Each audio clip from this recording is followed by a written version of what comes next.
Alright, quick update on the front end. I've got everything painted, got the wiring run on this side where everything's still good, got the hood cable, hood latch back in place.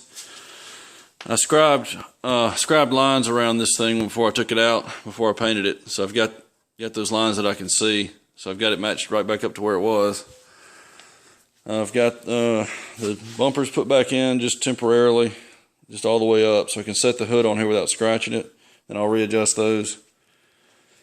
Got to put the air cleaner back in. First thing I'm going to do before I put anything else major back in is I'm going to go through this hole. I don't know if you can see in there, but there's that weld. I'm going to spray cavity wax over that weld and the one over here. Also going to spray it through here on all these welds. I got as much paint as I could on them, but I want to make sure they're covered. I'm going to use this 3M rust fighter. It's got a straw on it. I'm just going to spray that inside the cavities. Gonna have to get back in here. I can probably put the straw in this hole or one of these, but I'm gonna have to look around to see if I can get access to the back side of these welds. Can't always get to it, but it's a good idea to put that on there. That keeps it from corroding from the inside. I'm gonna put it everywhere I can, but I don't apply that until after I paint because I don't want to get that anywhere, and it may cause fish eyes or some other problems. So that's something I do after the paint's done. I'm going to get this wiring repaired after I get this right here and all this over here that's torn. I'm going to get that repaired after I get it running. One of those is for the airbag. So I'm going to get it running, and then it's probably going to set a code, but it'll clear back off once I get the repair done. Honda recommends replacing the entire harness, but that harness goes all the way back into the car. Not sure why they ran the airbag harness right around this sharp edge. They could have run it around behind it to protect it. But there's no reason to replace the entire harness. I'll just do a really good solder repair, and that should be fine. I checked that sensor that mounts right here. I read 139 or 40 ohms on it. It's the same as this right here.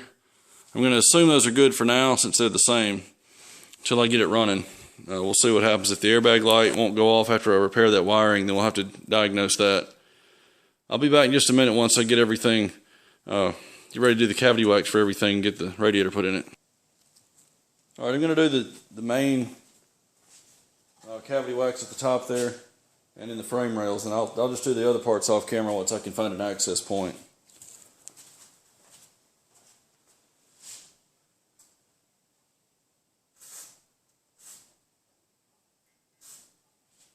I think this is supposed to be 2 coats with probably 10 to 15 minutes in between, something like that. So I'll spray this and I'll come back after a little while and put a little more in it.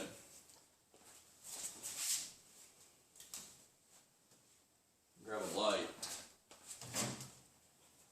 These top welds in here, these top 2 or 3, you can see on the inside of the frame rail, but those down there, you're going to have to access another way.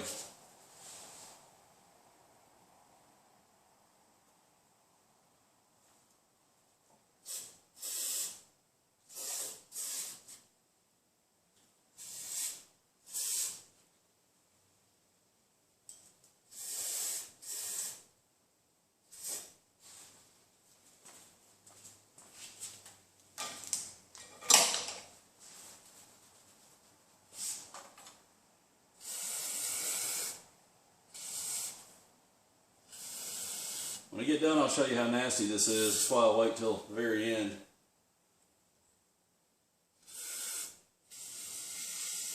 And I have to do it now because the bumper beam is going to enclose this cavity. I won't be able to get to it later. Okay, here's what I'm spraying. Just looks like snot. But it dries to just a sticky film. It actually doesn't ever completely dry. It stays sticky and somewhat wet, just so that it coats all the bare metal, if there is any, where the welds took place. There's this one up here. I don't know if you can see it or not. There's the weld. But I'll come back after that dries and put a second coat over it. If you can get in here. There's that one. I'm going to try to hit the ones at the bottom if I can find an access point Be right back when I get ready to do the radiator. Probably gonna put the hood hinges on next though. Alright, I'm getting ready to put the hinges back on. They had some sealant underneath them. So what I'm gonna do is use some of this strip caulk. It's just preformed strips of it's light caulk, but it just never hardens completely. Pull it out of the package just one strip at a time. I got a little piece left here, but it comes in like foot-long strips. I think 3M makes it too. This is from Norton. I'm just going to take probably half of this and just roll it out, kind of thin, stretch it. I'm going to wrap it around bottom hole here. I don't want to use any liquid sealant like seam sealer because I'm going to make a mess if I try to do that. Just going to wrap it around the bottom and stretch it to where it will seal off. The bolts go through here, and as I tighten it down, it'll just squeeze this out. Factory's got something on there, probably that was liquid when they put it on. I'm going to put some on the other hole, and I'll do the same thing to the other hinge. I'm going to bolt them to the car. Okay, it's ready to go. I'm going to go put this one on, do the same thing. This is the driver's side, so I'll do the same thing on the right side, and I'll be back in a minute. I want to show you something to do with a ground location for the battery. Not sure how well you can see this, but the hinges are on the car when they painted it at the factory, so when you take it off, there's a little bit of bare metal under there. So I'm going to brush on some silver paint. Doesn't necessarily have to be silver, but I've just got some handy. Just brush it over the holes just to cover that bare metal up, and then the strip caulk will get the rest of it. It'll kind of create a barrier.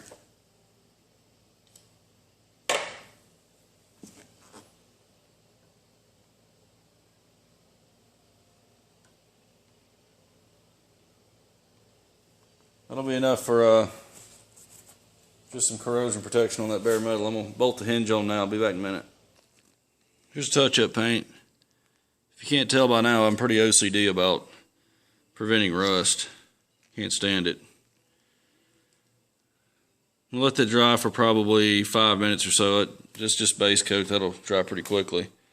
And those yellow marks are just kind of where the hinge was. Just give me a reference. I'd like to take the cowl out of the way, but it's just too much work to get it off. Just to be able to access that one hole, I can lift this up, luckily.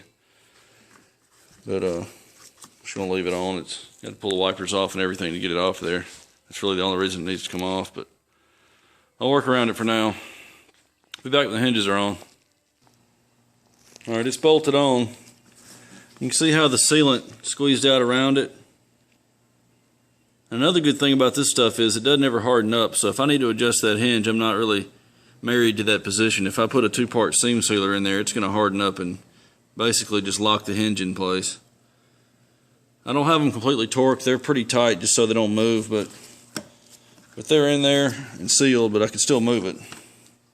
And this may be obvious to most people, but maybe not. Whenever you paint a hinge, you want to paint it with it in the open position because that's the only time it's ever seen. If you paint it closed like that, this area right in here is not going to get any paint. So when you open the hinge up, all this will still be black, or whatever color it started if you got a used one. So I always open it all the way up. That's what I was told like first day of the job when I was working in a shop. Just paint the hinge with it open. So we got to do this side over here. I touched this up after that side, so I started on the other one, but now it's dry. I'm going to come do this one. But what I wanted to tell you about over here on the battery ground, it's not here, but there's a battery ground cable that mounts right in here. And I didn't think about it to begin with, but it would have been E-coated anyway. You want to make sure those threads in there are bare metal.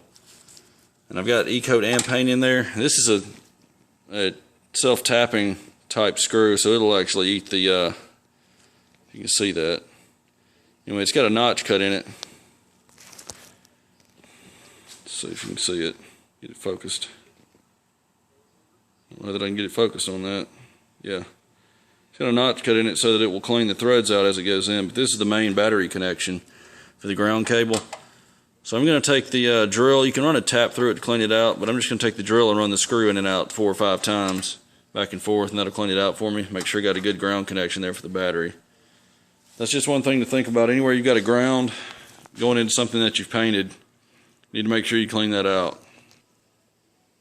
Alright, I've already changed out the AC lines, did that off camera. This is the one that I really couldn't show that well in the other video, but you can see there's a nice hole in there. I think that's where it leaked most of it out. I can see a hole through it. The new one came with some plastic caps over each end to protect the connection and keep it sealed. So I've put those on the old one just so none of the oil that's in the line can run out and make a mess. I don't think there's enough in there to matter anyway, but I just covered it up just to be covering it up. But they were pre-lubed. When I pulled these off, the O-rings were already lubed with AC oil. Normally you'd want to put a coating of oil on that before you insert the line. But that was already there, so that was a pretty quick installation on that. I'm going to drop the radiator in now. Then I'll put the fans on it. It's going to be easier to get it in there with the fans off. I'm going to connect the lower hose up here to the thermostat housing. Then I'll drop the fan in while this upper hose is still pulled back.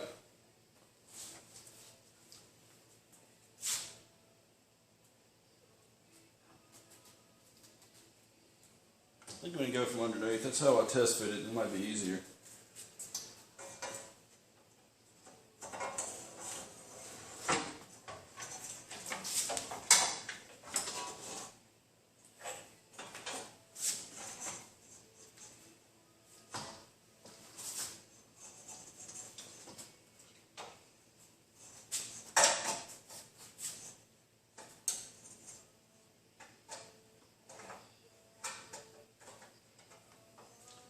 Alright, it's in.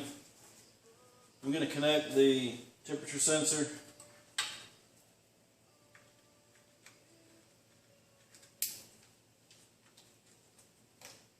And there's one clip on the wiring harness that attaches to the bottom of the radiator tank.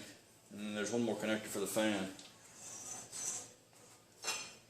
These are the upper mounts for the radiator. Just a plate with a grommet through it. It's going to go to the upper tab. And then bolt to the radiator support. The other one may be bent slightly. It doesn't look like it is. This is a pretty heavy gauge. I don't think it's going to need straightening. Maybe a little though.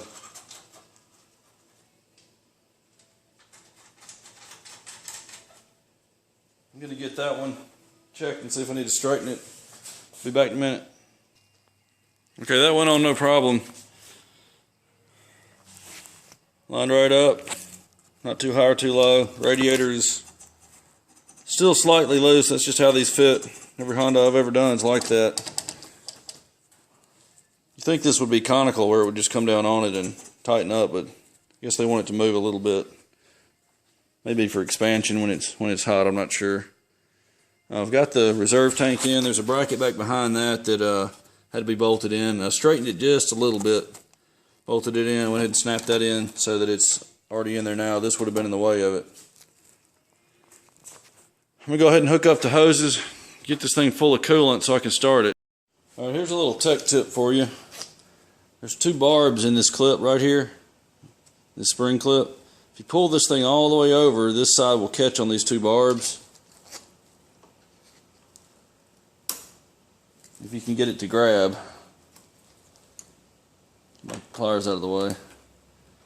They don't always want to grab, but if you can get it to catch like that, it stays loose. And you can get it in position over here wherever you want it to be. I think it was actually like this. I don't want to be able to show you this, so I'm going to do it up here and I'll rotate it around in a minute. There's a slot right there in the top of this. This slot right here in this piece. Whenever you get it in position, put a screwdriver in here and pop it down.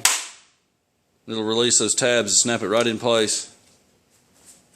I'm going to have to rotate it over to where it was originally because this may be in the way of something, so I'm just going to squeeze it and rotate it around, but that's one way to get it to hold itself, and you can get it in position and then just pop it and it'll lock it in place.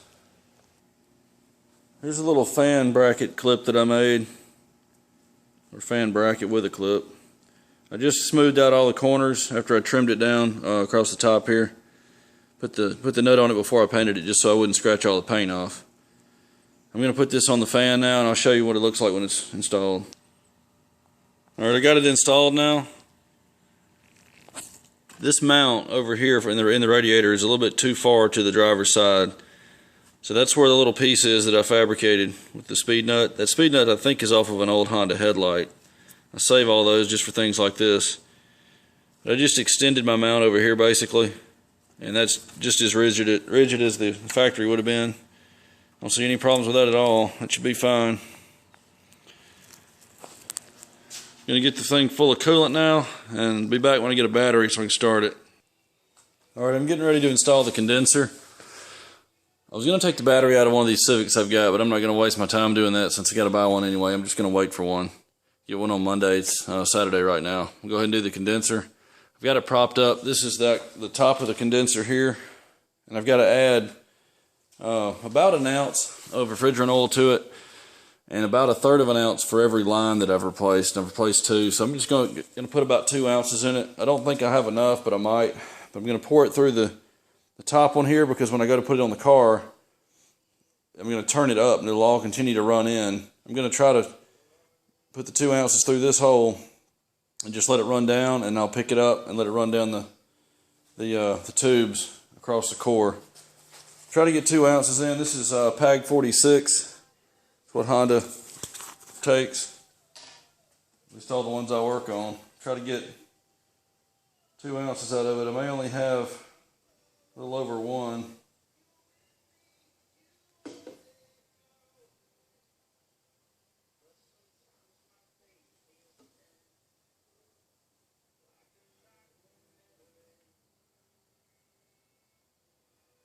I'm going to do a 1/2 ounce at a time just so I don't spill it.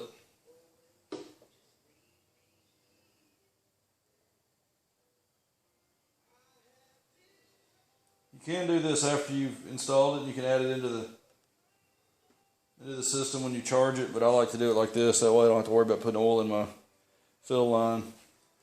It's just running down through this tank here. Do another 1/2 so I can keep up with where I am.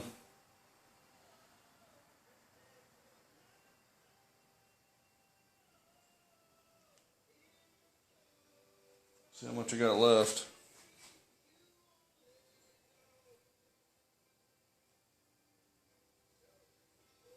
It's 1.5 ounces there.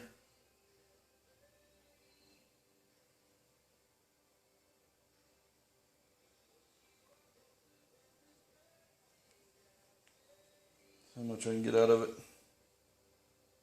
Maybe just enough.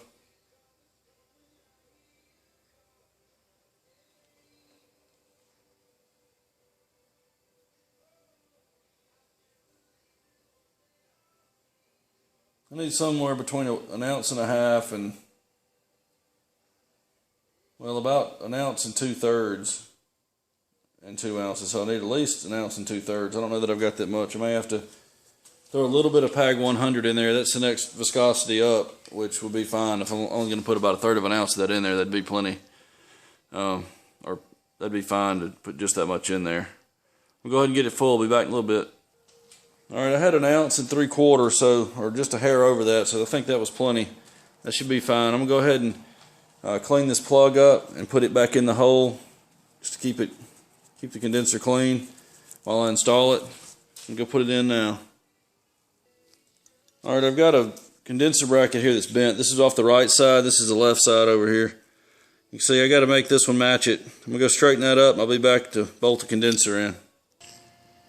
Alright, I straightened that bracket out. It's inside here. It comes out this way and turns 90 degrees down. That's the bolt that goes through it. Already did the other one. Same thing over there. That bolt. I've got to get the lines connected here and at the bottom. Then I'll have this done. We'll go ahead and do that now. Have that sealed off. And I'll get a battery for it in a couple of days and get it started. Alright, I'm getting ready to change this connector out for the alternator. Hold on 1 second. Alright, kill the radio. This little piece has to come off so I can get down inside there to the barb that holds this terminal in. So I'm just going to gently pry this out.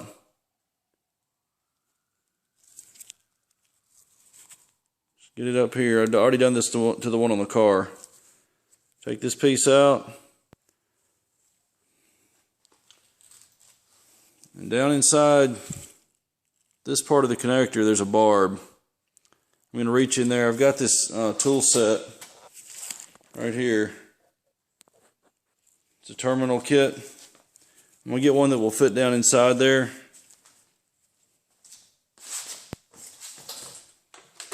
We'll start with the smallest one first. And put a little tension on the cable so when it releases it'll pull through.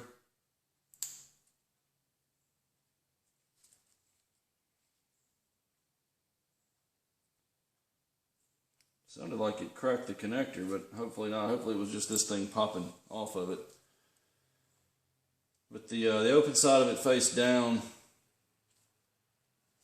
I'm going to pull the one out of the car and then place the terminal just in this connector so I don't have to splice it.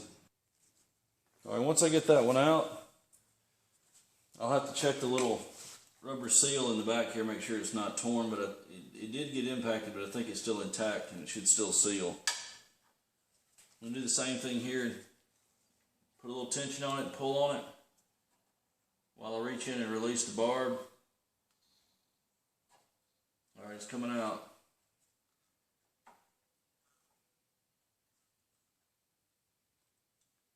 I may have to pry the connector apart to be able to get it out. I don't want to catch the terminal on it. Let me go ahead and get something. Let me show you what I'm doing here. You can see right in there, little seals getting caught, and I don't want the metal part of the terminal to get caught. I'm going to try to open the connector up right there, get the pressure off of it. Alright, I've got it in there. I just pushed it in and it clipped. You can see right in the back where the seal is.